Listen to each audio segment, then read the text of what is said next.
નમસ્તે ગુજરાત, આપ જોઈ રહ્યા છો સંદેશ ન્યૂઝ અને આપની સાથે હું છું લખમા। સમાચારોની શરૂઆત કરીએ।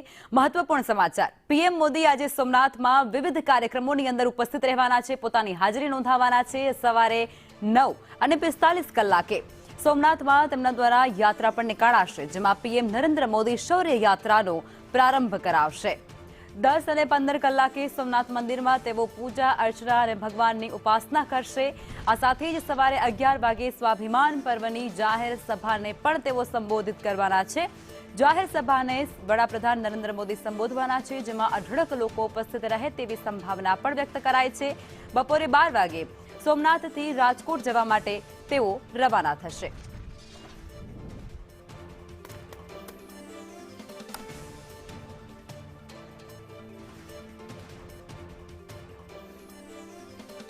आज मुद्दे हमारा संवाददाता प्रतीक जे सोमनाथ लाइव जोड़ाई चुक्या है। आ प्रतीक, सोमनाथनी अंदर वडाप्रधान नरेंद्र मोदी ने तेमना द्वारा विविध कार्यक्रमोनी अंदर हाजरी आपवामां आवशे। शोभा यात्रा जे निकळवानी छे तेनी अंदर तेओ उपस्थित रहेवाना छे अने आ बाद तेओ सभाने पण संबोधित करशे। कई प्रकारनी तैयारीओ ने व्यवस्था कराई छे?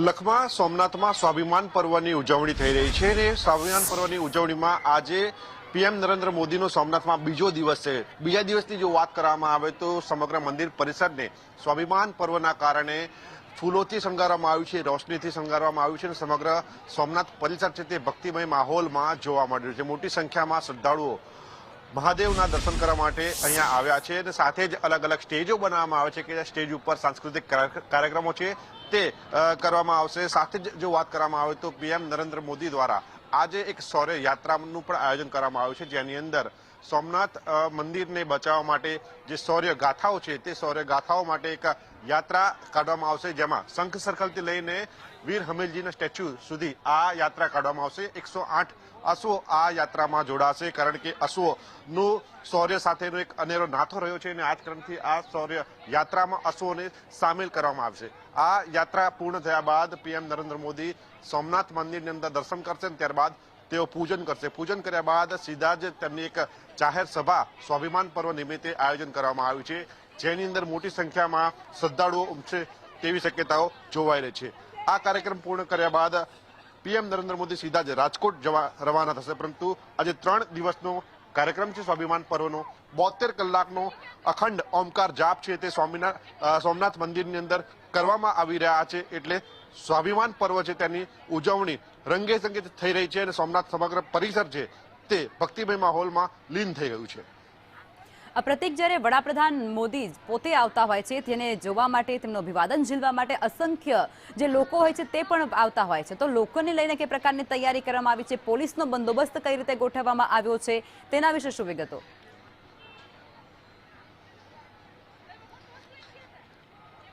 લખમાં પીએમ નરેન્દ્ર મોદી જ્યારે કોઈ પણ જગ્યા ઉપર જતા હોય છે ત્યારે તેમની સુરક્ષામાં કોઈ પણ પ્રકારની કચાશ ન રહે તેના માટે સ્થાનિક પોલીસની સાથે સાથે એસપીજી તેમજ ત્રિસ્તરીય બંદોબસ્ત ગોઠવવામાં આવતો હોય છે। સોમનાથની જો વાત કરવામાં આવે તો સોમનાથમાં પણ મોટી સંખ્યામાં પોલીસનો ચુસ્ત બંદોબસ્ત અહીંયા ગોઠવી દેવામાં આવ્યો છે, જેથી કરીને પીએમ નરેન્દ્ર મોદીની સુરક્ષામાં કોઈ પણ પ્રકારની કચાશ ન રહી જાય। શંખ સર્કલથી લઈને વીર હમીરજી સ્ટેચ્યુ સુધી કે જ્યાં આગળ તેમનું શૌર્ય યાત્રા યોજાવાની છે ત્યાં આગળ સમગ્ર જે પરિસર છે તેને અભેદ કિલ્લામાં પરિવર્તિત કરવામાં આવ્યું છે। આ સાથે જ સોમનાથના દરિયામાં ભારતીય તટ રક્ષકનું એક જહાજ પણ તૈનાત કરવામાં આવ્યું છે, જેથી કરીને પીએમની સુરક્ષામાં વધારો કરી શકાય। આ સાથે જ રોજના લગભગ 1 લાખથી વધુ શ્રદ્ધાળુઓ છે તે મંદિર પરિસરમાં આવીને દર્શન કરતા હોય છે, પરંતુ ગઈકાલે જ્યારે ડ્રોન શો યોજાયો હતો, પીએમ નરેન્દ્ર મોદી આવ્યા હતા ત્યારે ખૂબ મોટી સંખ્યામાં શ્રદ્ધાળુઓ અહીંયા ઉમટ્યા હતા અને આજે પણ આ શૌર્ય યાત્રામાં લગભગ 1 લાખથી વધુ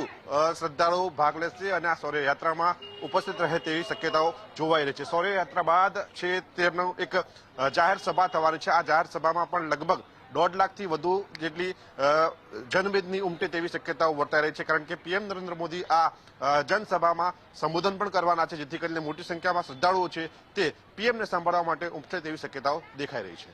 જી પ્રતીક, આપ જોડાયેલા રહેજો, આપની પાસેથી વિગતો મેળવતા રહીશું, પરંતુ અત્યારે અમારી સાથે રાકેશ પણ જોડાઈ ચૂક્યા છે। રાકેશ પણ અત્યારે સોમનાથ ખાતે ઉપસ્થિત છે। રાકેશ, તમે અત્યારે કઈ જગ્યા પર છો અને ત્યાં કઈ પ્રકારની તૈયારી હાથ ધરવામાં આવી રહી છે? વડાપ્રધાન આવવાના છે એટલે અસંખ્ય લોકો ત્યાં પહોંચવાના હોય જ છે, તેને લઈને કઈ પ્રકારની તૈયારી?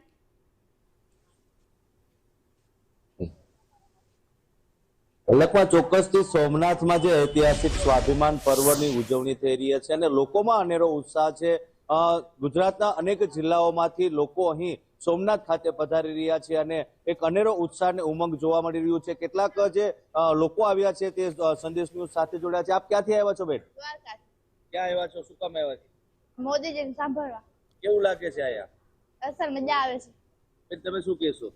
બસ એ જ કે દ્વારકાથી અમે આવેલા છીએ અને ખૂબ સરસ અમને ખૂબ આનંદ થયો છે કે અહીંયા અમે આવ્યા છીએ અને મોદીજીનું આમ કે પ્રવચન નિવેદન સાંભળવા. મોદીજી આપણને આપણા દેશને આગળ વધારવા માટે બહુ સારા પ્રયત્ન કરી રહ્યા છે, તો આપણે એને સાથ આપીએ. બસ જોયું લખમાં આપે કે દૂર દૂરથી જે લોકો છે તે સોમનાથ ખાતે આવ્યા છે, દ્વારકાથી જે બહેનો આવી છે તે ખાસ મોદીજીને સાંભળવા આવ્યા છે. એટલે કહી શકાય કે સોમનાથમાં આજે અનેરો ઉત્સાહ અને ઉમંગનો માહોલ છે.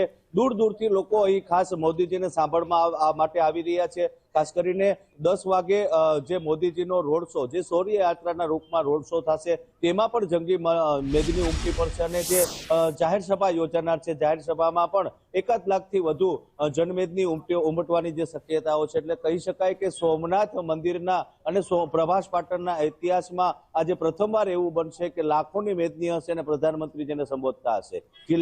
જી બિલકુલ. પ્રતિક અને રાકેશ, આપ બંને જોડાયા તે બદલ આપ બંનેનો આભાર અને હવે સમાચારોમાં આગળ વધીશું.